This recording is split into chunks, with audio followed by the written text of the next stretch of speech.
Hey there, welcome to ABC Gamer and a Sweet 16 where we look at 16 sweet minutes of gameplay and have a chat about it. My name is Rad. And I'm Jordan. And today we are looking at the not yet released Mario and Rabbids Sparks of Hope. Now this is the sequel to Mario and Rabbids Kingdom Battle. I'm a huge strategy XCOM fan. I even loved the Transformers game that was in the same style. Devastation, is that what it's called? I don't remember. Okay. I'm not great with names, but Sure. it was basically kids' first XCOM, and it was brilliant. And we all know that Kingdom Battle was kids' first XCOM, but actually super duper challenging. Yeah. So we got to go to a preview of this, and as you can see, I believe this is my gameplay. Yes, this is all your gameplay, that's right. Don't remember anything.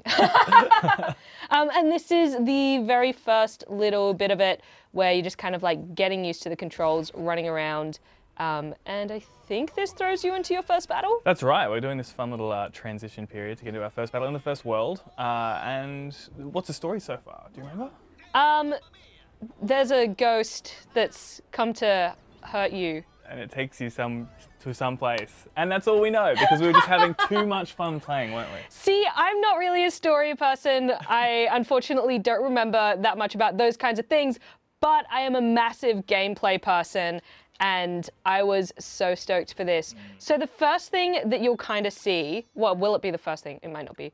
The first thing that you're going to see actually is the team management. So you kick off with two. We've got Mario and Rabbid Peach, and Mario is your classic all-rounder. Obviously, I had to chuck Luigi in the mix because he's a sniper. And I love that. And it's got, your classic, everyone has their strengths and weaknesses, so you can tailor your team and your playstyle to what suits you. And one cool thing is you don't have to have Mario on your team, unlike the first game. So who would want Mario on your team? That's the thing. So obvious, isn't it? All-rounded? That sucks. Ugh, gross. I want deeply specialized characters that are only good at one thing. Exactly. And you That's can how you spec play. them up. I really Exactly. liked that there were 6 characters available from the jump as well. Yeah. And there are more to be unlocked, but to start with 6 and be able to choose your playstyle, real cool. Absolutely, it felt generous. And absolutely. I also love that you didn't have to go into the first mission and use a hero that you're not really keen on. That made it really nice as well. So you start with 2, but later on in the game, you do get teams of 3, and in certain boss battles, you'll get 4. But for the majority of the game, you'll be playing with 3. Now, first thing you're gonna see, no grid. Where'd it go? Free movement. What happened? When this started, I actually thought I was gonna hate it. Okay. I actually felt a little bit mad, and I thought, I don't know, it's just not what I wanted, because I'm used to XCOM and I'm used to Kingdom Battle. Yeah, I think it's the limits. structure. Yeah, totally. I think I like seeing, I'm definitely going as far as I can, because I've gone as far as I can on the grid, and this almost felt messy to me. Okay. And against the spirit of strategy that I wanted. I understand what you mean, because there's not really any limit to how far you can move within this little bordered area. So you can take your time. You could spend 15 minutes there just kind of inching around if you want. I'm not sure why you do it, but you could do that, and you could change your tactics on the fly. Yeah. So it is a bit surprising, but I came to really love it. So did I. I actually came to really, really be into it, and I was very surprised at that in myself. So you can see your classic, you can use cover. I found the shot percentage a tiny bit confusing on this. So you can see I've got 0% chance to shoot those guys, I think. Yep. But then, again, I found it slightly confusing. The only variables seem to be if they were in half cover or full cover, and that would give you 50% or maybe 20% at some times. And it just didn't really feel like you could do anything to influence that. Yeah, I kind of found that you either had to go full in the open to be able to get your shot, or you couldn't do it and keep cover. And honestly, especially with Luigi, 50% felt a whole heck of a lot less. I took so many 50% shots and Luigi just couldn't do it. I'm sorry to say that battle is in this gameplay, so we will see Luigi flounder a bit. Okay. But it's fun. It's still funny. It's still very charming, especially when we see little animations like this. So what's happening here? So this is his Overwatch ability, which if you play these games, you'll be familiar with. Basically, at the end of your turn, you can set it so that if anyone moves in his sight, like just happened there, he'll take kind of a free shot at them. So good. So that's kind of one of my favorite moves in strategy games. And using this cover, I found didn't feel quite as effective or fun as in some other types of games like this that I've played. But overall it was kind of like good enough. Absolutely. And did you find sometimes when you were playing, you were kind of playing the waiting game because there wasn't much you could do? If you walked out in the open, you'd have 4 different people shooting at you. You kind of had to wait for them to come to you? Yeah, I mean, I feel like that tends to happen quite a lot. However, you'll see that I'm playing with Peach, and I kept Peach on my team because she has this disgusting, dumb shotgun umbrella. So good. And it blasts through cover. It hits a widespread area, and I was using that a lot, which I found, meant that I was never really getting those areas where you're stuck, but I could see that it would happen. Yeah, absolutely, if you didn't have the right team comp. But what's this? Now here we have the skill tree. I love a skill tree. I always want to feel that sense of progression. I would say this skill tree looks slightly small to me. I personally would be into one that's like 6 times as big, and I can just get so OP that I blast the entire map away in one go. Nice. But this is probably a little more sensible. So you got your classic weapon damage, movement speed, health, etc. And you earn, I don't know what they're called, the balls. Prisms? Perhaps. Or well, yeah, prisms, I think, to level them up, right? Those little, prisms to the level broken them up. balls. Yeah, and you put like different ones. And each character has a different skill tree, but thankfully they all level up at the same time. So you don't have to grind out certain characters, which I could find pretty frustrating. Thankfully, it's all done concurrently. It is very generous, again, in those ways. So here we've got an extra character, that is Edge. You meet them not too long into the game. Yeah, and this is the 6th world, I believe we're up to now. So we in our playtest, we got jumped ahead. So I think we're level 9 or 10 at this point. 10. Yeah, and we're thrust into the future. We don't really know what's happened here, but we get a few more skills available to us. And combat gets harder. For me. It got harder for me. Look, these games are my wheelhouse. They're probably some of my favorite types to play. So, look, no spoilers, but I will say I'm quite good at them. She's a pro. I'm not a pro. There are definitely people a lot better than me, but I'm maybe slightly above average. You're better than me. Thank Let's you. just say that. You're Thank absolutely you. better than me. Yeah. It's the intense need to foresee anything and everything that can happen in a situation. Some may call it anxiety, but I call it good strategy.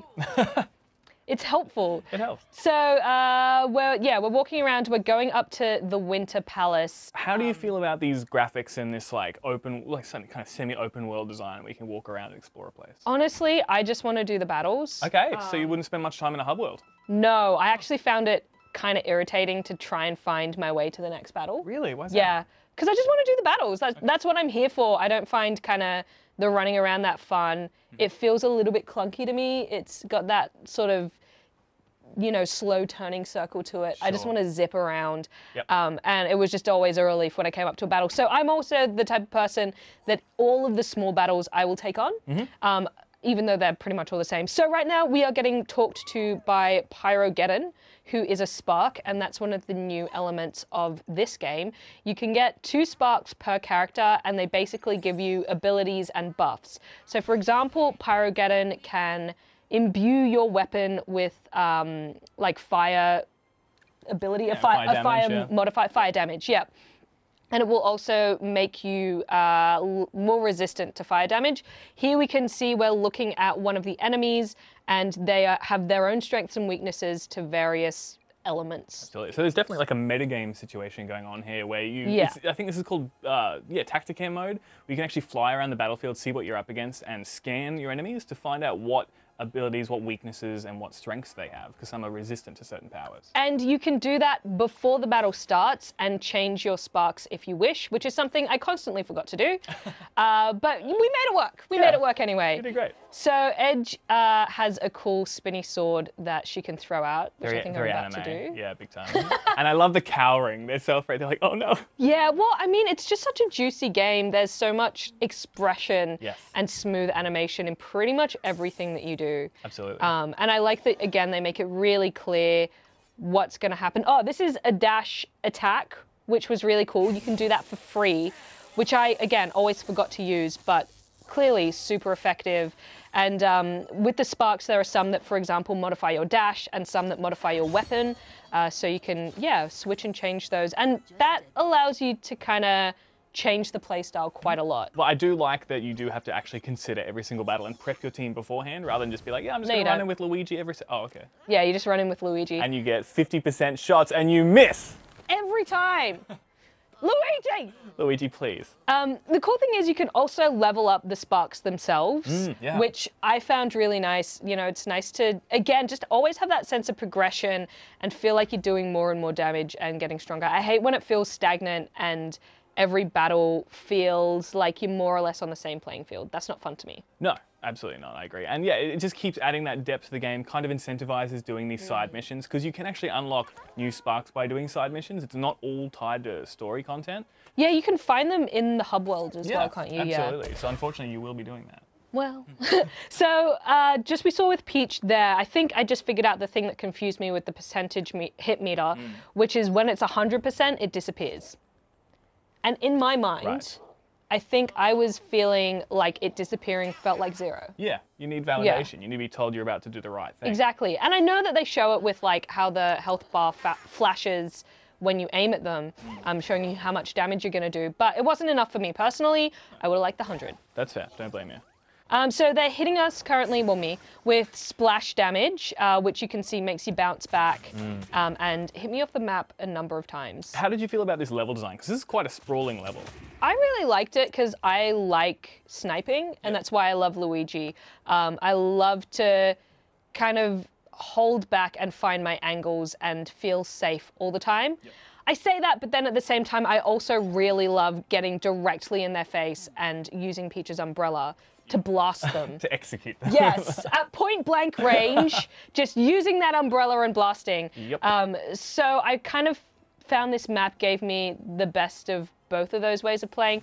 However, incredibly unfair that they get watchtowers and I don't. Yeah, not great for a sniper. No. How did you, because we didn't get to showcase many different levels because we only have 16 minutes and battles take a while, unfortunately. But how did you feel about like level designs in like random encounters? Because I found them very repetitive and samey. They were, and by that he means they were definitely repeated numerous times. And when you get that in, what was it, a 4-hour preview that we had? Roughly like 3 to 4 hour preview. I can see that becoming much more of a problem when you get to hour 16, for example, and you're like, wow, I've seen this tiny map 1,000 times. So I kind of do wish they had more variety. This is one of the bigger maps, and I think I wish that more of the random encounters were of this size. There were quite a few where if you imagine just one of those areas, you know, the ones that are separated, one of those islands was the entire map. So really, really little. Well, one thing we haven't really touched on yet is the traversal, because there's a new, I'm not sure if we use it in this battle, but there's a new feature called Jump, which uses the lack of grid system. We can actually launch off. I thought Jump was in Kingdom Battle as well. Maybe it was. I think it was, but Okay, I think... It's been a while. It has been a while. Look, I was hoping to play more Kingdom Battle before we did this, but I didn't get to. So I apologize if we've got some of those details slightly wrong. It's back though, hypothetically. Yes, and I think it worked slightly different. It felt slightly different. It did, and you can like shoot in midair now. You have abilities that allow you to, so you can definitely like get Mario's dual pistols to fire down on people as he flies by, or you could like stomp on people's heads. So they've really added depth in that direction as well, which I really appreciate. If you remember the details of Kingdom Battle, and you can correct us, please do in the comments, but nicely, kindly, with love. We've played a lot of games since then. So you can see that weird gloop there that's gonna spawn some enemies. So again, that adds a nice little bit of dynamics to the gameplay of having new elements and new challenges pop in as you go.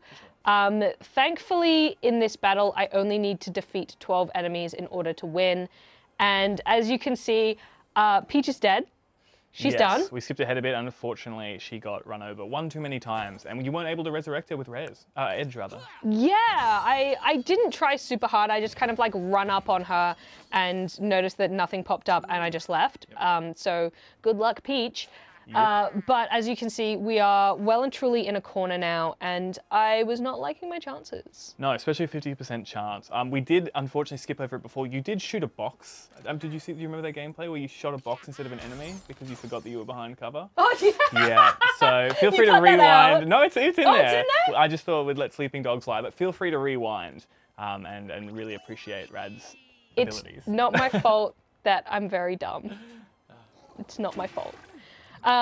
So again, like, even though there's that many enemies on the board, you only have to kill one more, which is quite handy, and it opens up the door. See, they keep shooting Edge off the edge, and now Edge is dead as well. But yeah, it really opens up the opportunity to, if you wanted, walk up to someone and shoot them point blank. Absolutely. And I did find it a bit stressful that they can spawn and then attack, like rush you and attack in the same round. I felt that was a bit unfair. And if anything, I'd want that to change so you could at least like be a bit more strategic. Yeah.